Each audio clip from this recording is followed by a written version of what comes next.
Meus irmãos, abram a palavra de Deus. Os avisos nós vamos dar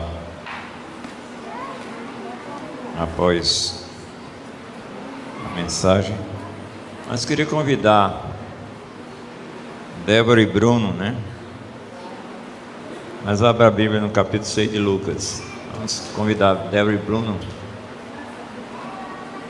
Eles estão oferecendo culto e ações de graça a Deus pelo primeiro dentre tantos, né? Bruno já não quis esse negócio, né? Interessante que eu vou falar sobre Lucas hoje, né? Ainda primeiro dentre tantos ou nem tanto, nem tanto. Não quer encher a terra sozinho não. Mas vamos agradecer a Deus junto com um casal, apresentando a Deus esta família, né? Querido Deus, obrigado por estas vidas que um dia reuniram-se em matrimônio e Tu já proporcionas o primeiro fruto, que Lucas possa crescer na graça, no conhecimento do Senhor Jesus.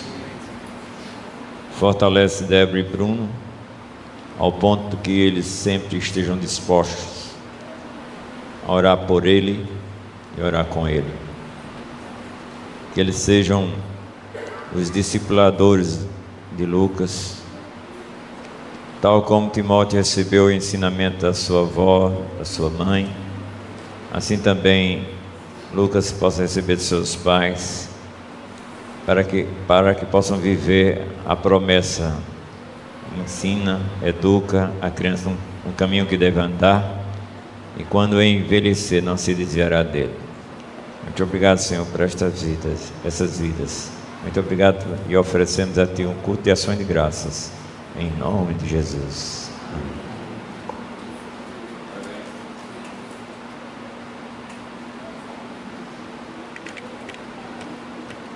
Meus irmãos, nós vamos ter batismo no dia 31, inclusive uma família toda vai oferecer seus filhos em batismo no próximo dia 31. Eu disse que vamos ler onde? Lucas 6, já lemos o texto, mas vamos repeti-lo agora só uma parte. Lucas 6,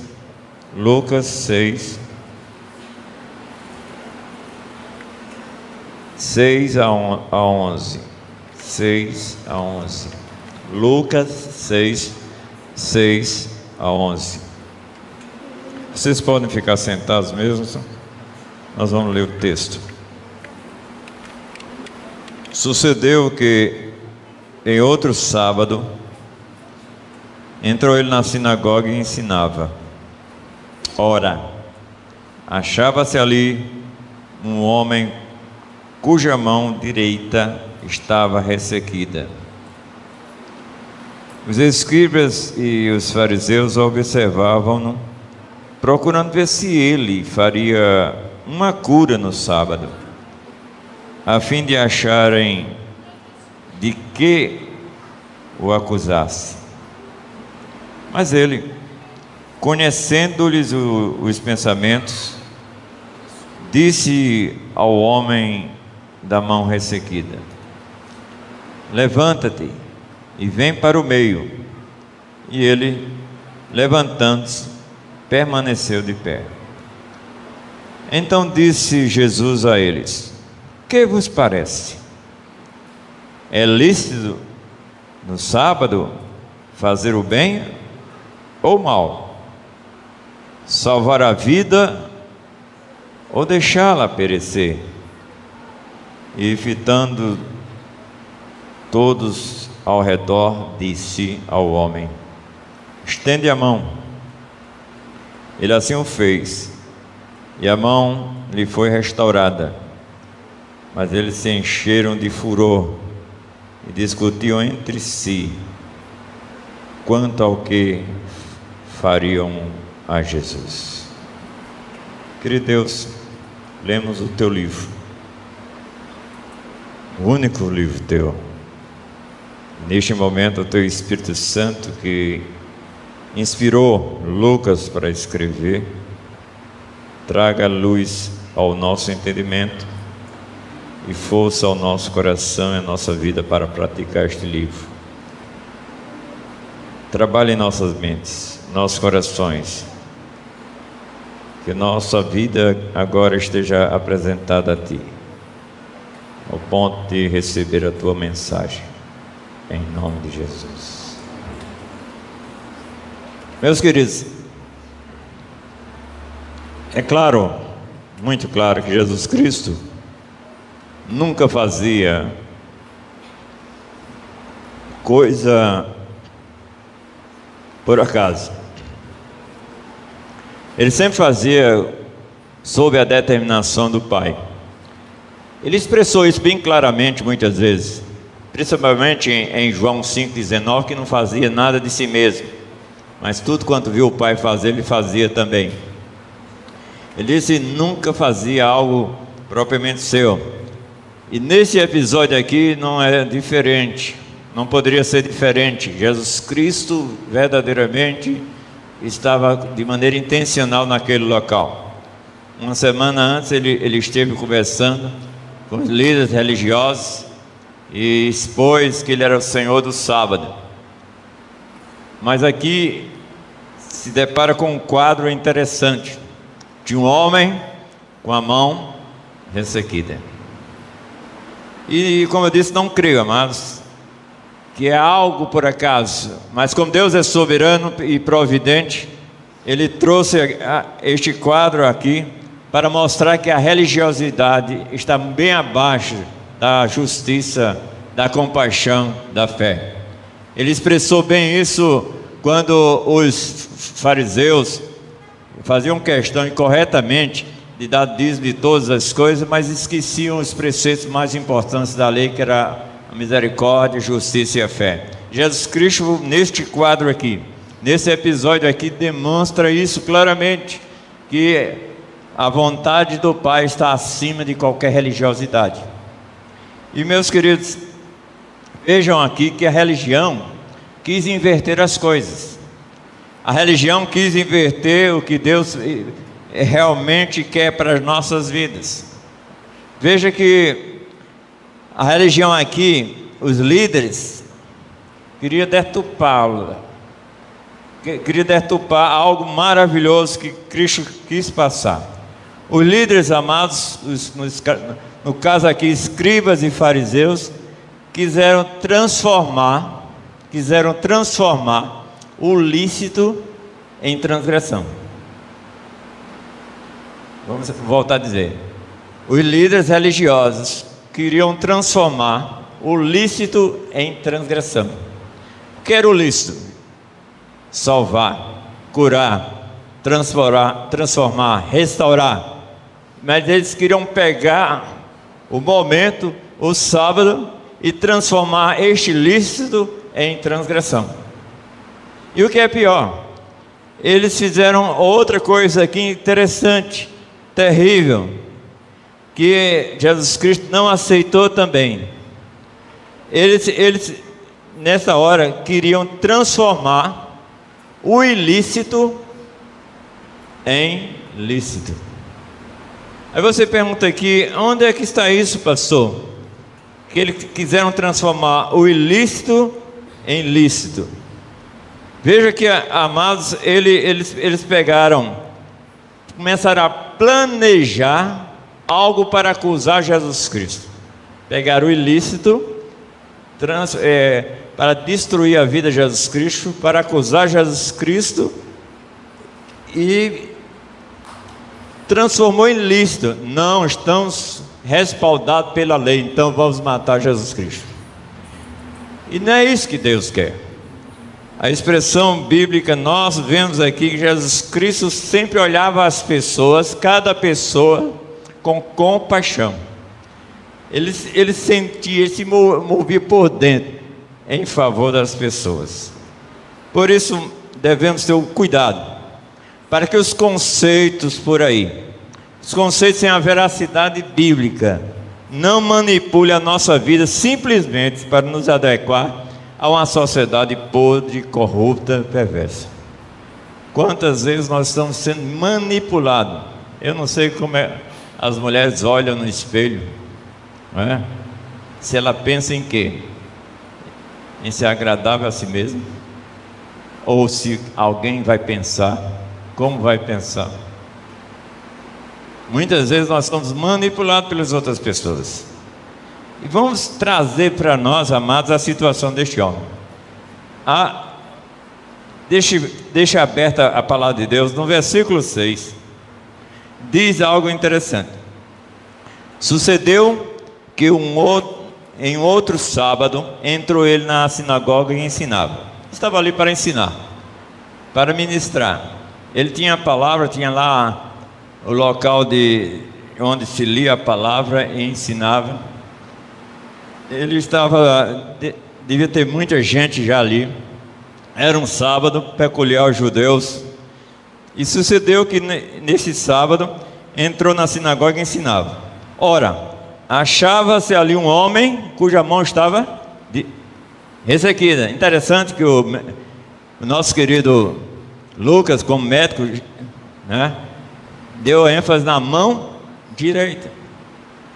Meus amados, o que isso nos ensina? A situação deste homem. Vamos pegar a situação deste homem. Eu não sei se você tem a coragem de expor seus defeitos físicos, se você tem. Normalmente as pessoas que têm defeito físico caem naquela, e nessa sociedade, será que esse não pegou? Ou diziam afirmativamente, ele está assim porque pecou. No capítulo 9 de João não aconteceu isso? Quem foi que pecou? Este homem? Ou foi seus pais? Ele era um cego de nascença. E muitas vezes a sociedade nos impõe como as coisas aconteceram. E quer nos impor como devemos ser até. E nós precisamos, meus queridos, aprender com Jesus Cristo nesse texto. Tomando como base deste homem, a sociedade, amados, pouco está preocupada com a situação. Veja que eles não estavam preocupados com o homem. O homem estava lá no seu cantinho, com a mão ressequida, a mão direita ressequida. Eles não estavam preocupados para a cura do homem, pela restauração do homem. Estavam preocupados em acusar Jesus Cristo. E pense bem, se você não for resolvido em você mesmo, a sociedade não está preocupada com você não. Então preste atenção no que Jesus Cristo pensa sobre você, na sua vida, no seu coração. Este homem estava lá, não sei quantas vezes, se todos os sábados estavam ali presentes, mas uma coisa eu sei, pouco a liderança, a religiosidade estava preocupada com a situação daquele homem. E muitas vezes nós estamos querendo dar satisfação daquilo que Deus não quer que possamos dar satisfação. Deus quer que você seja autêntico. E nós vemos, irmãos, que uma situação na sociedade, no contexto daquela sociedade daquele homem, que era um contexto braçal e artesanal, ter uma mão mirrada era terrível. Era digno de chacota, era digno de tantas coisas. Isso aí não vale nada, esse não serve para nada. E este homem estava lá, não sei se ele escondendo a mão, ele não está, porque foi notório isso aí, viram isso aí. Mas eu não sei o que passava naquele homem, depois de tantos anos, não sei quantos anos, aqui não diz quantos anos, mas quantas vezes você tem se preocupado com o que as outras pessoas dizem? Você tem se preocupado no seu coração, com tristeza no seu coração, e quer ser o que não é. E Deus não quer que você pense assim. Deus quer que você veja como Deus lhe vê. Deus quer que você possa ter esse sentimento realmente de imagem e semelhança de Deus. É interessante, amados, que mesmo o descrente, Mesmo a pessoa que não tem Jesus Cristo como Senhor e Salvador, ainda é a imagem e semelhança de Deus, deturpada, deteriorada, estragada, mas essa é ainda. O Tiago disse que não devemos matar o homem, porque ele foi feito à imagem e semelhança de Deus. Ele reflete a presença de Deus de maneira deturpada, terrível. Glória a Deus que estava ali presente uma pessoa que coube a incumbência, né? Que tem esse papel de buscar e o quê? Salvar o que se havia perdido. Ele está com a incumbência de restaurar vidas, quebrantar corações, mudar a história das pessoas.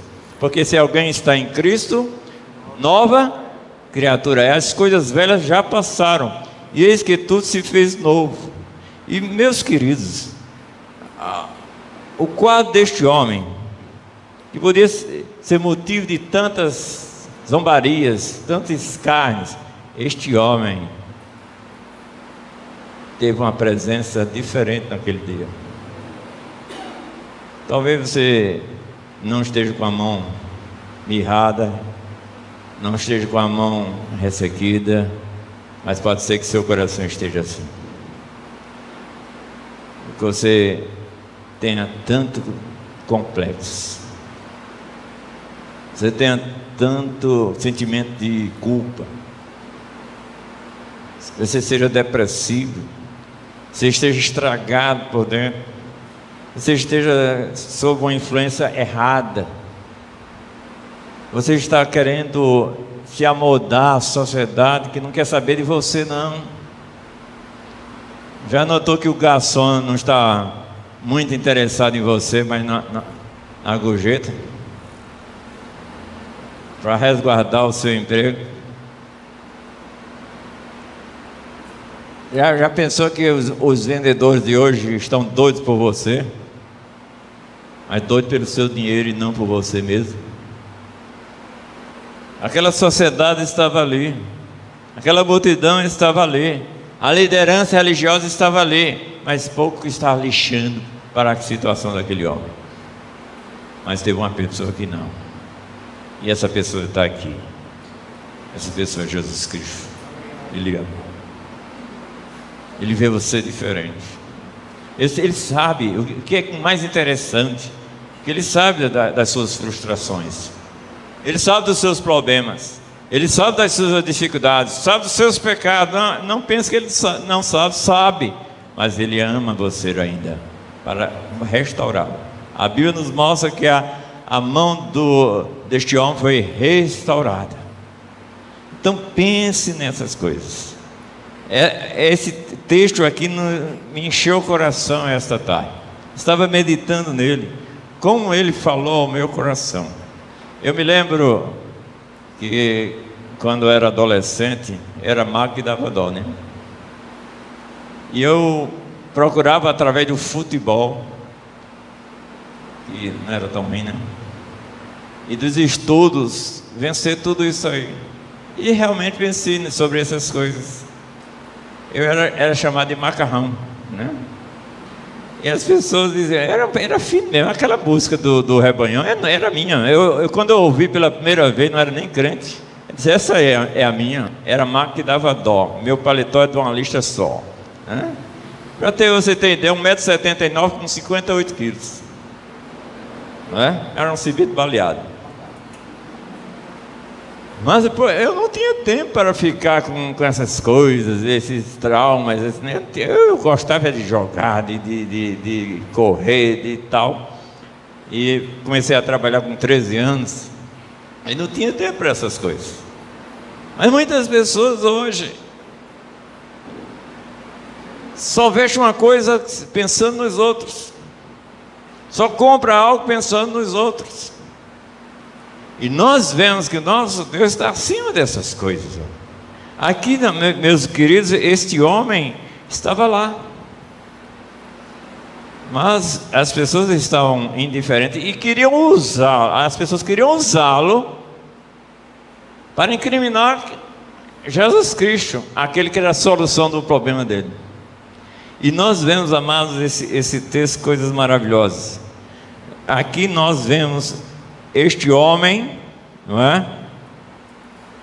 que era deficiente, era motivo de chacota, de escárnio, de zombaria. Mas o problema maior do homem não está na sua mão.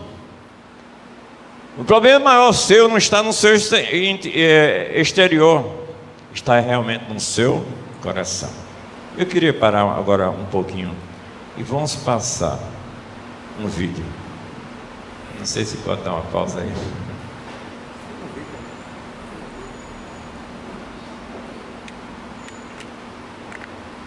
What makes someone extraordinary? Their abilities? Their talents? Or simply, their smile?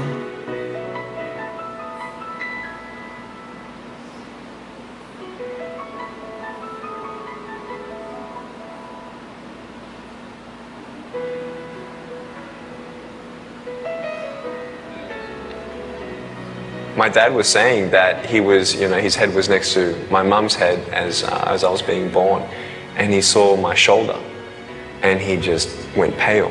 And my dad had to leave the room, and he couldn't believe what he saw. And the doctor came in, and my dad said, "My son, he has no right arm." And he says, "No, your son has no arms or legs." And he said he nearly fell on the floor. He couldn't believe it.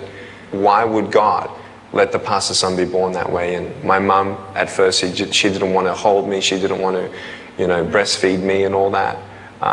She just felt very uncomfortable for the first 4 months. And it took them quite a while before they could trust in God that he didn't make a mistake, that he didn't forget them or me. Nick's parents gave their fear and even disappointment in their son's disability over to the Lord. I challenged God. I said, "God, I know that I'm a sinner. I know that I won't probably have peace until you're in my heart, but I will not let you in my heart until you answer me, why? Why did you take my arms and legs? Why didn't you give me what everybody else has?" And so I wanted to end it. If God wasn't going to end my pain, I was going to end it myself. So at age 8, I tried to drown myself in a bathtub of 4 inches of water. I told my mum and dad, "I'm just going to relax in the bathtub. Can you put me in the bathtub?" And I turned over a couple times to see if I could do it. I couldn't do it. The thought that stopped me from going through with it was the love for my parents.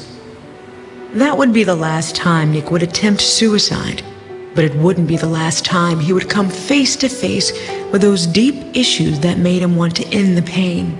Then one day, Nick's mother had him read an article about a severely disabled man. And that man's story made a huge impact on Nick.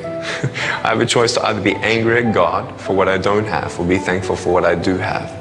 And my mum, she said, "Nick, God's going to use you. I don't know how, I don't know when, but God's going to use you."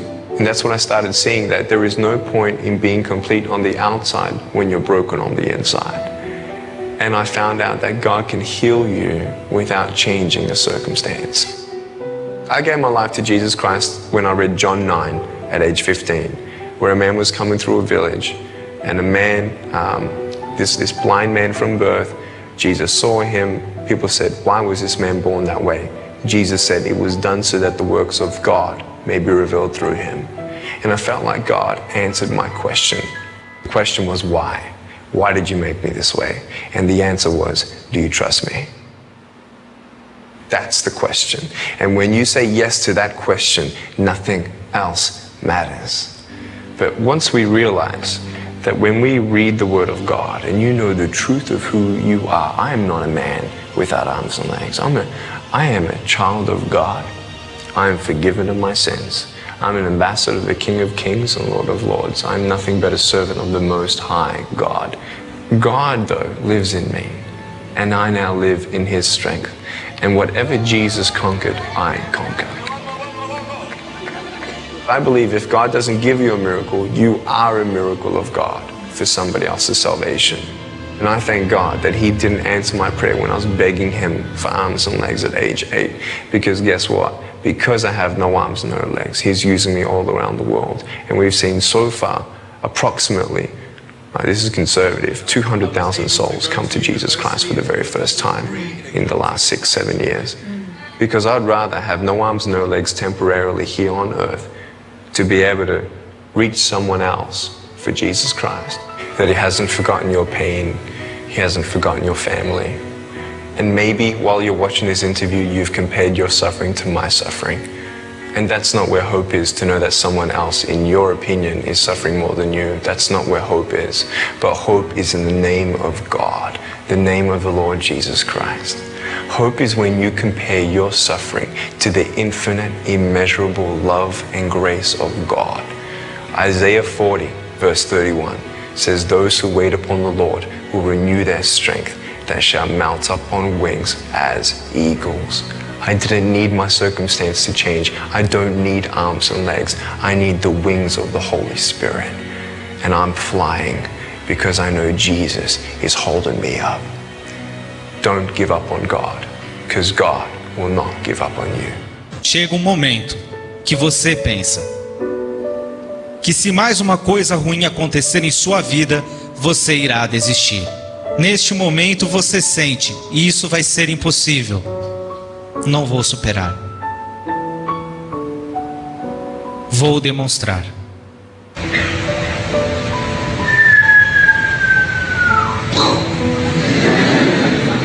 Muitas pessoas pensam que quando eu caio, a vitória será quando eu levantar. Não é verdade. Vitória não é quando você deixa um vício que sai do seu corpo, sangue e da mente. Vitória não é quando as circunstâncias mudam. Vitória é quando o seu coração muda. Quando você põe um pouco de fé em Deus, tudo é possível. E Ele te dá forças para vencer nas dificuldades. Assim,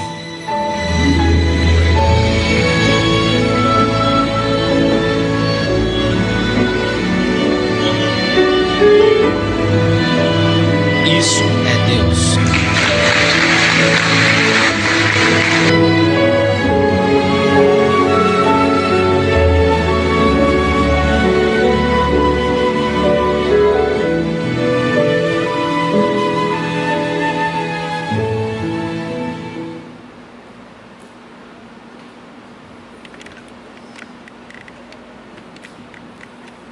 Não sei se você tem coragem de reclamar depois de uma dessas.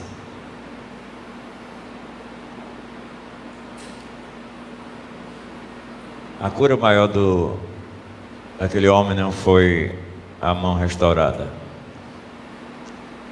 A cura maior que você precisa, que eu preciso, é o coração restaurado.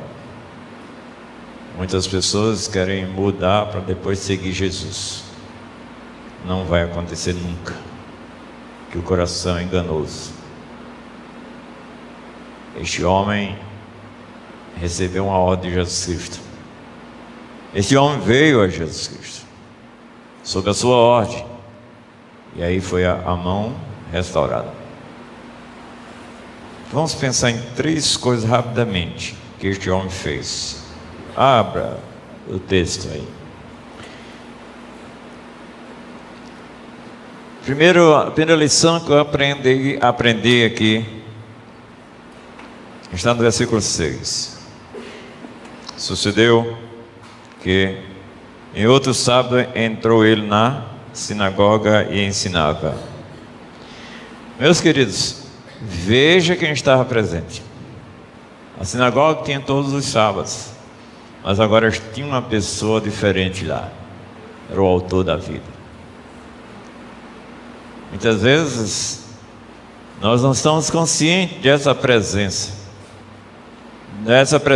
no nosso coração, e vivemos como não se estivesse presente, como se Ele não estivesse presente, como se Ele não estivesse nem aí conosco. Mas ao entrar ele viu, não viu como aqueles homens, não viu como os religiosos, viu com compaixão. Ele extrapolou todo o ritual religioso. Ele quebrou a liturgia do momento e foi ao encontro de uma necessidade. Porque Jesus Cristo via e vê cada um com compaixão, para restauração, para mudança, para fazer desta pessoa uma nova pessoa.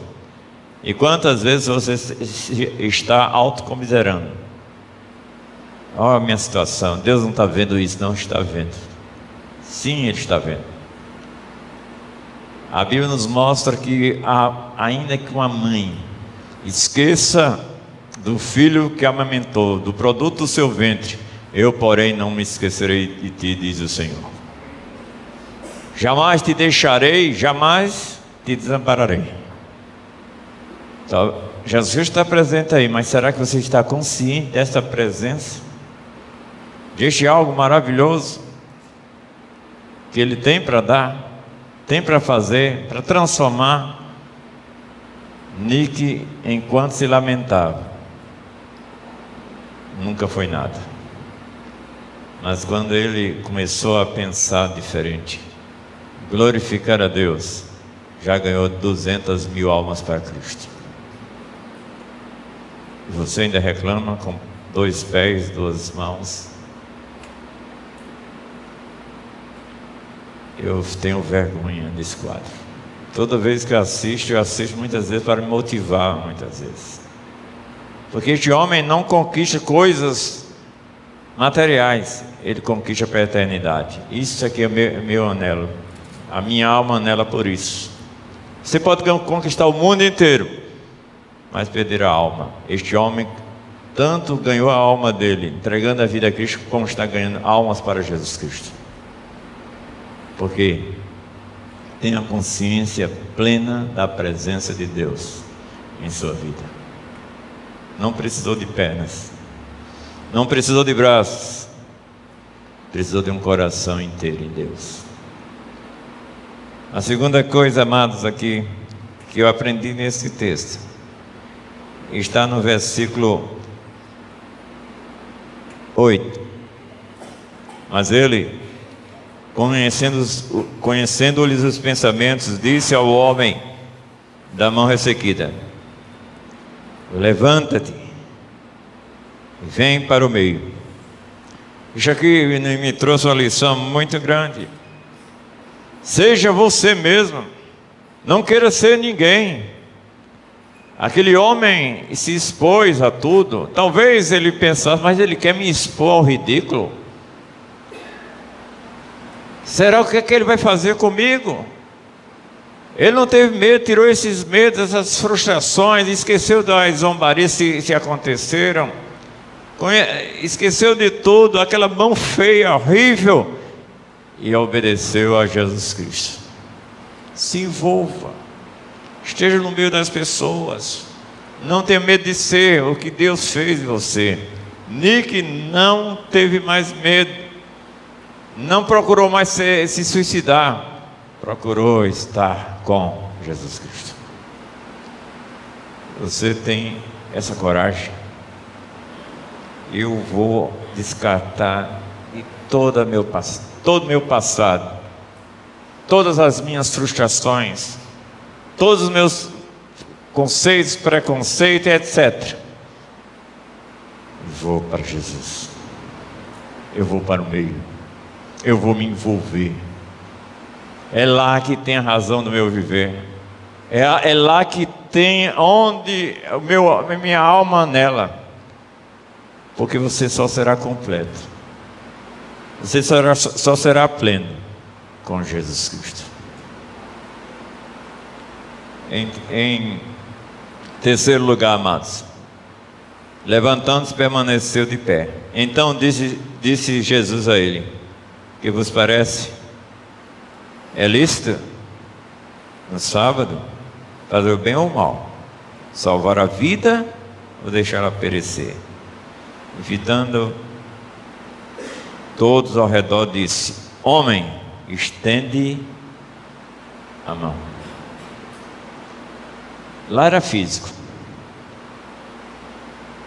Lá o seu problema era físico. Mão feia, mirrada. Seu problema pode ser extremamente espiritual. O estender a mão dá a ideia de apresentar suas miserabilidades, suas frustrações, confessar os seus pecados se você tiver. confessar suas mazelas, as suas dificuldades, seus complexos. Deus, olha aqui, não quero viver mais com isso. Você tem coragem de fazer isso? Se apresentar a Deus. Eu sou falho, eu tenho essa deficiência física e espiritual, não sei, moral, não sei, mas eu apresento a Ti.